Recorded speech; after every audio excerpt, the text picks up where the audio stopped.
Hello everyone, my name is Phawx. This is Days Gone running on the GPD Win 3. This is the 1165 G7 version. Very quickly, I'm going to go ahead and jump into the settings. If I go over to display real quick, you can see that I'm running 1280 by 720 and borderless full screen, borderless window mode. Additionally, when we take a look at settings, I am right now targeting the quality preset of low. However, I did increase field of view to 90 from 70. With that, we're just going to go ahead and jump straight into the game. Alright, so a few things here. Right now, my power limit is set to 17 watt, which you can see right there. So it's a little bit below the default that GPD sets the GPD Win 3 at, which is 20 to 25 watt, but typically you're going to be at 20 watt. So what we're seeing right now is below what you should be getting out of the box experience. We'll go ahead and just kind of skip past this.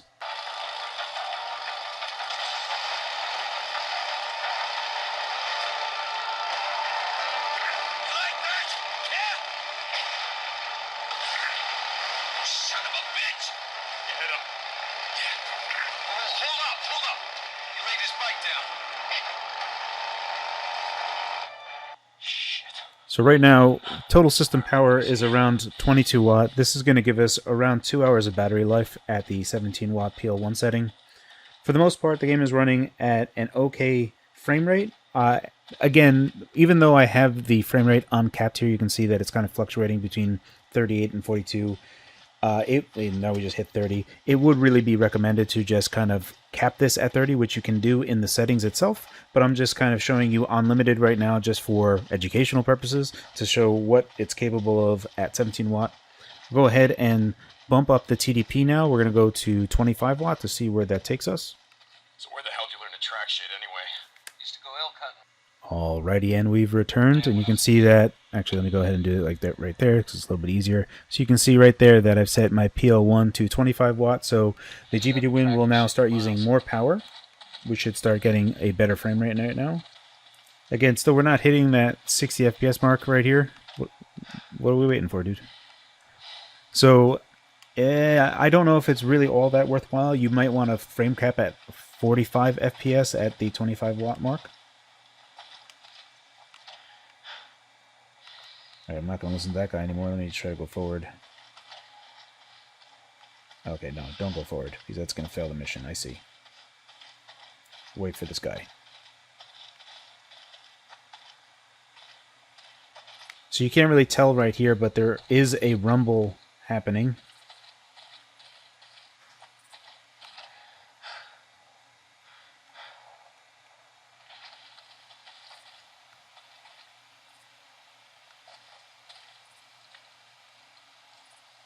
Wait, here. Down this way. Tracks are fresh. So that's pretty interesting. One thing that you can't really notice or tell is that the rumble on the GPD Win 3 actually highlighted the little thing that I needed to look at. The little trail marker, which is pretty cool. Kind of reminded me of LA Noir's kind of rumble tips that they did before, which rumble was actually kind of essential to actually play the game. And it looks like, thankfully, because the Win 3 has rumble. Oh, snap.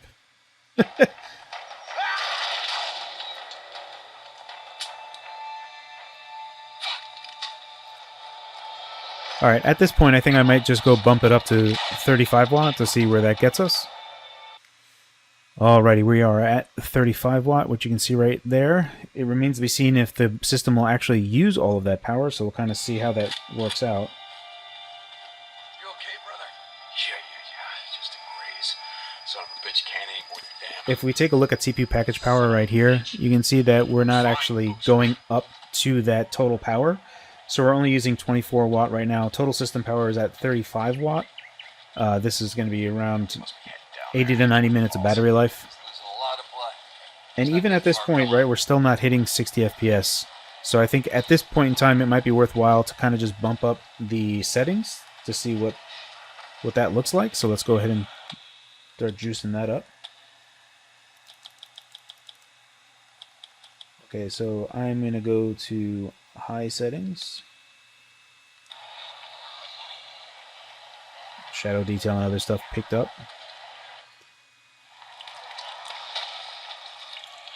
Search him. right thing, bro. I don't want to leave anyone to the Alrighty. freeze. So if we take a look at CPU package power, we actually went up a little bit now that we've gone to high. But we're still mostly around 25 watt. So if you wanted to do 25 watt and lock it to 30 FPS at high settings, that's looking like it's pretty doable right now. Not too bad. I want to search this camp, see if I can't find something to fix up this scratch. Let's go to max settings.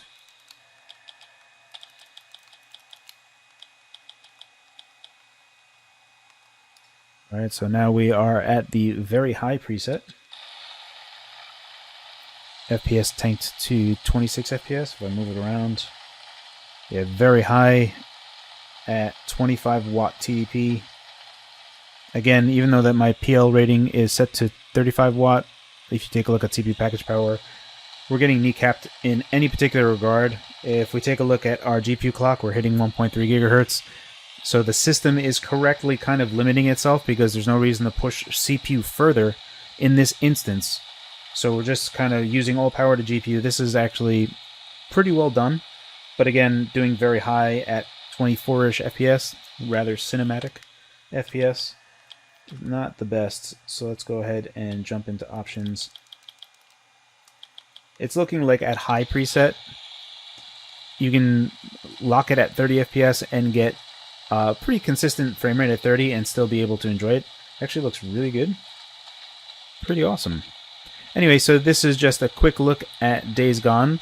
So far I've been playing it. It kind of just works, which has been pretty nice to see on latest Intel drivers. There have been a few different games that have hit or miss applications, especially with like Horizon Zero Dawn, which was a Sony game that came out that didn't really work really well on Intel drivers up until recently. So having this Sony game just work on Intel stuff is pretty cool. So this has been a look at Days Gone on the GPD Win 3. I'll try to take a look at other platforms as well. As always, guys, thank you for your time, and thanks for watching.